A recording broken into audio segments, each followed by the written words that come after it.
la Bible dit clairement, quand Élisée est revenu à Gilgal, il y avait la famine dans le pays. Et comme les fils des prophètes étaient assis devant lui, il dit à son serviteur, mets le grand pot et fait cuire un potage pour les fils des prophètes. Donc ici, Élisée est l'image du Dieu qui doit nourrir ses enfants. Est-ce que vous comprenez? Il est la représentation de Dieu.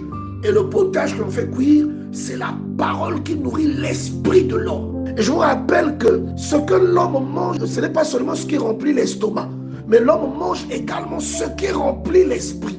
Est-ce que vous comprenez? Parce que l'homme a une entité charnelle et il a une entité spirituelle. Donc autant le charnel se nourrit, autant le spirituel doit se nourrir. Au verset 39, la Bible dit, l'un d'eux sortit dans les champs. Qui? L'un d'eux, les fils des prophètes. Donc parmi les gens qui servent Dieu, il y en a parfois qui se laissent tromper, qui vivent un moment de faiblesse et qui s'égarent. En s'égarant, ils égarent tout le peuple. La Bible dit, l'un d'eux sortit dans les champs pour cueillir des herbes. Il trouva de la vigne sauvage, il cueillit des colonguettes sauvages, plein son vêtement. Il a confondu ça à des légumes comestibles. Quand il entra, il les coupa en morceaux dans le pot où était le potage, car on ne les connaissait pas. Le pot ici symbolise dans l'église. C'est exactement ce qui arrive dans l'église du Seigneur. Des gens prennent des fausses doctrines et viennent les mélanger à la nourriture des saints. C'est comme certaines personnes mal éclairées qui vont chercher le feu étranger. Ils vont chercher du poison à l'extérieur et ils viennent le déposer dans le pot.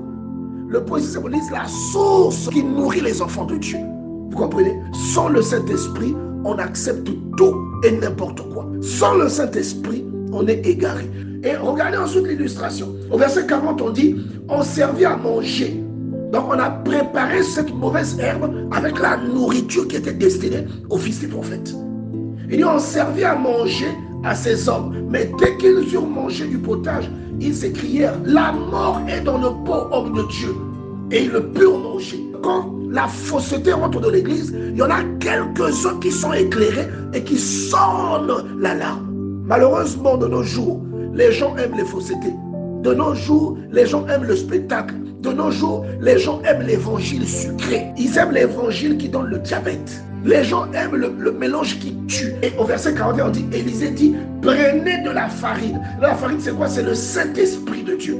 Et il en jeta dans le pot. Et il dit, sers à ces gens et qu'ils mangent. Et il n'y avait plus rien de mauvais dans le pot. Donc c'est Dieu qui répand l'Esprit de Dieu autour de nous et qui nous ouvre les yeux. Donc il nous fait pénétrer dans les sanctuaires de Dieu pour que nous discernions le vrai du faux. Et en discernant le vrai du faux, nous prenons ce qui est vrai, nous le consommons, et ce qui est mauvais, nous le jetons. L'Esprit de Dieu vient dissoudre la fausseté qui est née en nous. Et c'est comme ça que finalement la parole contribue à nous faire croître.